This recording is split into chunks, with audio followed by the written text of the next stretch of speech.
ආයුබෝවන් කියලා සියලු දෙනාටම ප්‍රාර්ථනා කරනවා STV YouTube channel එකට. ඉතින් මගේ පළවෙනි වීඩියෝ එක තමයි මම මේ විදිහට අද කරන්නේ. ඉතින් අනුරාධපුර රාජධානියට අයත් සුන්දරම චෛත්‍ය රාජානන් වහන්සේ කෙනෙක් ගාව තමයි මම පළවෙනි වීඩියෝ එක කරේ. ඉතින් මේ චෛත්‍ය රාජානන් වහන්සේ ගාවට තියෙන දේවල් ඉදිකිරීම ඒ සම්බන්ධව තමයි මගේ පළවෙනි වීඩියෝ එක මේ කරන්නේ. ඉතින් ජේතවනාරාමය කියලා අහලත් තියෙනවා, දැකලත් තියෙනවා. ඉතින් ඒ සුන්දර චෛත්‍ය රජාණන් වහන්සේ ගැන තමයි මම මේ වීඩියෝ එක කරලා තියෙන්නේ.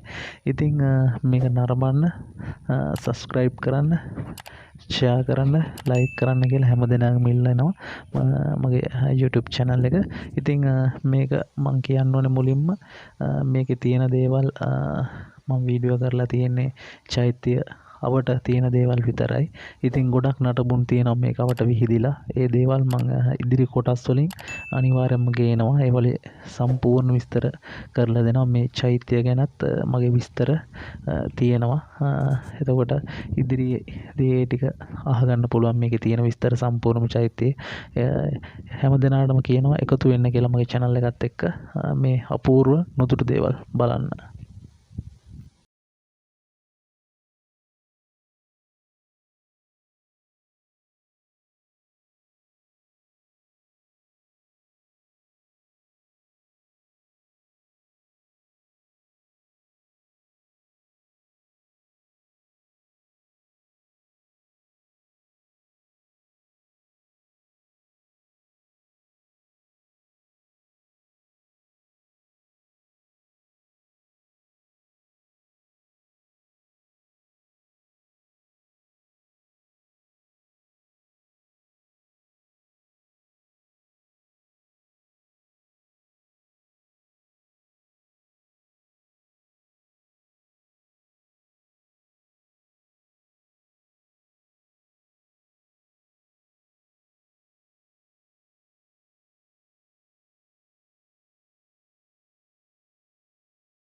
අතීතය ගත්තොත් මේක ඉදිකරනු ලබන්නේ මේ මහසෙන් රජතුමා විසින් ක්‍රිස්තු වර්ෂ 272ත් 303ත් කියන කාලවකවානුවල.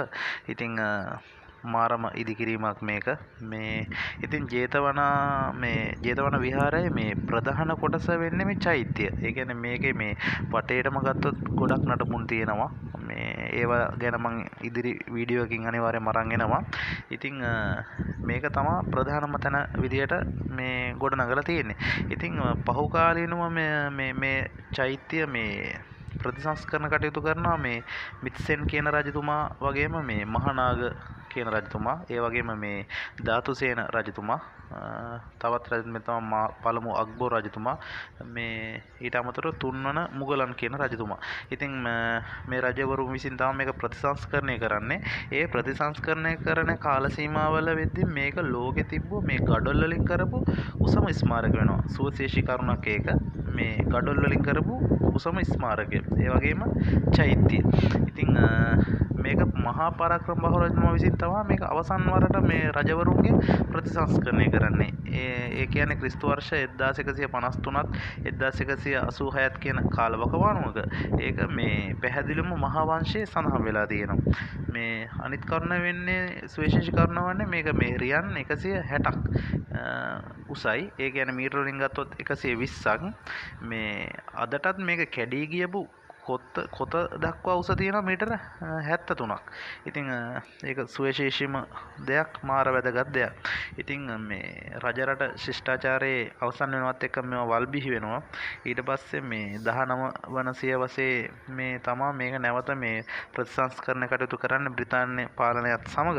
එතන ඉඳලා මේ වෙනකම් මේක මේ අදටත් ප්‍රතිසංස්කරණ කටයුතු කරගෙන අපිට බලන්න ඒ වගේම අනාගත දරුවන්ටත් අනාගත පරම්පරාවටත් සුරක්ෂිතව පුරාවිද්‍යා දෙපාර්තමේන්තුව මගින් පවත්වාගෙන එනු ලබනවා.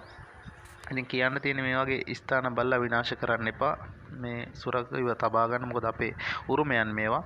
මගේ ඉදිරි වීඩියෝ වලිනුත් අනිවාර්යෙන් මම මේ වගේ ස්ථාන ගැන කතා කරනවා. ඉතින් මගේ වීඩියෝ ගැන දැනෙන දේ කමෙන්ට් වලින් මට දන්වන්න.